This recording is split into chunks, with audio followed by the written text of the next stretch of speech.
Pozdravljeni! Danes so na vrsti vaše vprašanja in pogovarjali se bomo o tem, zakaj je ta krog na kvalifikacijah, ta krog za pole position, toliko hitrejši od tistega, kar vidimo kot najhitrejši krog na dirki.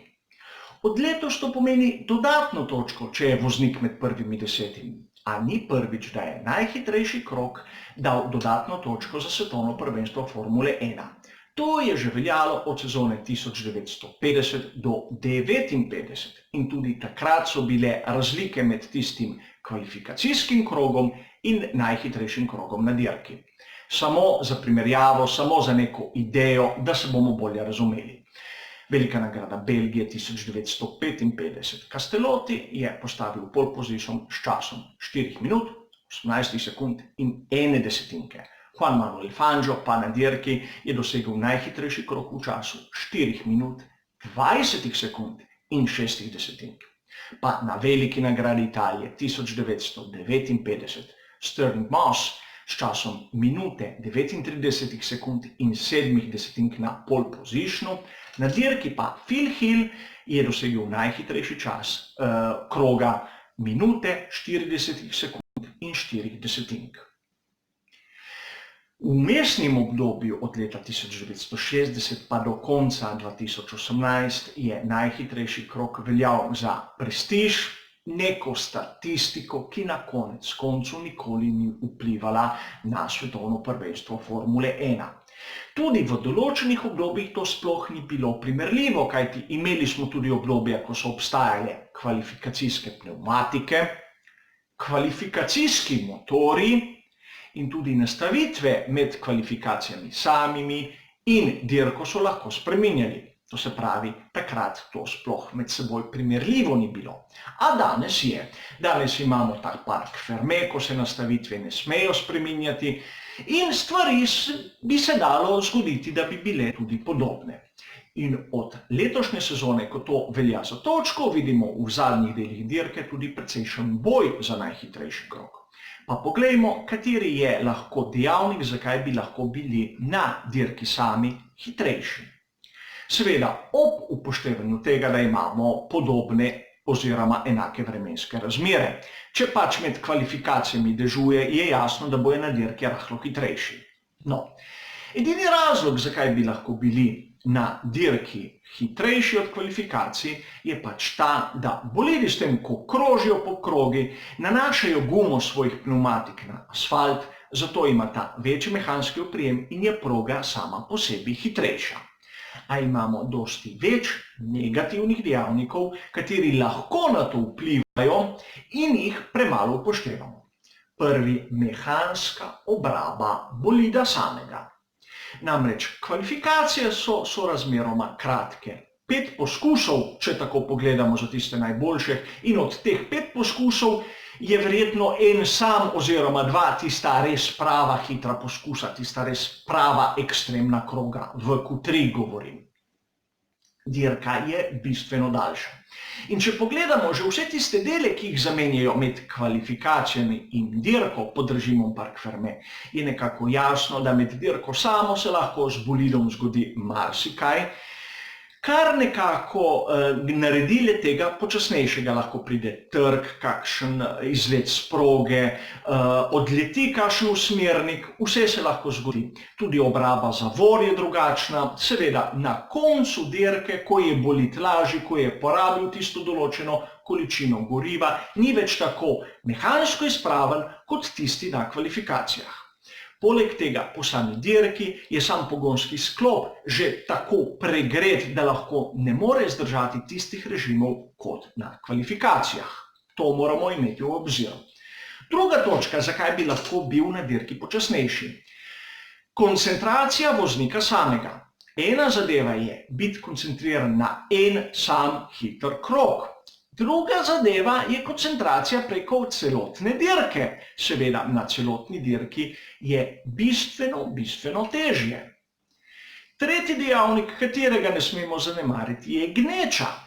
Namreč na kvalifikaciji to pazijo, vsi se, bom rekel, tudi se zavedajo, da gre za kvalifikacije, ne vozijo po tisti idealni liniji. Med dirko je to drugače, bolidi so razporejeni po progi malce bolj mešano kot na kvalifikacijah sami in tudi je treba kakšenkrat mahati s temi modrimi zastavami, da se nekdo umakne.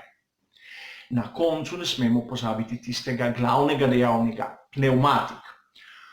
Ukolikor ne pride do menjave pnevmatik v zadnjem delu dirke, so te A obrabljene in B ponavadi tiste trše mešanice v primerjavi s tistimi, ki se jih je rabilo na kvalifikacijah. Govorim generalno gledano. Torej, že iz tega vidika lahko predpostavljamo, da bo ta najhitrejši krog počasnejši od tistega kvalifikacijskega. Seveda, letos s to dodatno točko so spremenili pogled. Ukolikor ima voznik, ki je v prvi deseterici, zadosti prednosti pred ostalimi, gre v bokse na menjavo, namesti tisto mehkejšo mešanico in se poizkusi na hitrem krogu. Seveda, tu moram nekaj poudariti. Ponavadi te najmehkejše pnevmatike so rabljene in že zaradi tega počasnejše od tistih, ki so jih imeli na kvalifikacijah. Če koga zanima zakaj, je poseben video o tem bližnjica v opisu. Poleg tega moramo upoštevati še rizik. Rizik, zakaj to tveganje izgubiti mesto v točkah, ki je lahko prvo, drugo, tretje ali celo peto, šesto, sedmo, osmo zaradi dodatne točke. Ekstremen krog, ki gre na vse ali nič, lahko pomeni v zadnjem delu dirke tudi odstop. Zato se ekipe trudijo narediti hiter krog, a hiter krog, ki bo dovolil tudi vozniku priti do konca. Poglejmo dva primera, da bomo imeli pred očmi malo bolj številke. Velika nagrada Monaka 2019. Hamilton je imel pole position s časom minute 10 sekund 166 tisočink. Pierre Gasly je v zadnjem delu dirke zamenjal pnevmatike in naredil najhitrejši krog te dirke s časom minuta 14 sekund 279 tisočink. Le malo nad rekordom Maxa Verstappena z prejšnjega leta minuta 14 sekund 260. Praktično potrdi, kar sem rekel. Potrdi, a to ne pomeni, da nimamo izjem.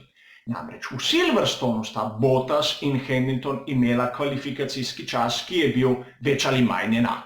Bottas s časom 1:25:093, za njim je bil Hamilton 1:25:099.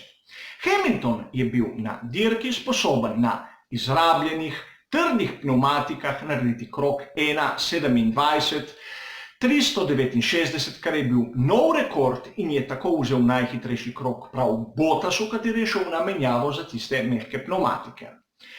Lewis Hamilton je v tem primeru naredil krog, ki je bil izjemno podoben kvalifikacijskemu. Tiste 2 sekundi razlike v času sta pa razlika med mešanico samo in verjetno tudi obrabo pnevmatik. Če bi imel primerljivo pnevmatiko, bi lahko tu bil Lewis Hamilton celo hitrejši od tistega, kar smo videli na kvalifikacijah samih. A zmagal je, pobral dodatno točko, a tveganje, da bi izgubil vse, je bilo po mojem osebnem mnenju ogromno. Sedaj na vsakemu je, ne se odloči, kaj je boljše, videti najhitrejši krog, ki je primerljiv s tistim na kvalifikacijah, ali videti voznika, ki praktično par ovinkov pred koncem lepo zapelje zaradi tega v zid. Upam, da sem odgovoril, zakaj pride do teh razlik med kvalifikacijskim in najhitrejšim krogom, seveda moj pogled na to. Hvala za vašo pozornost in nasvidenje.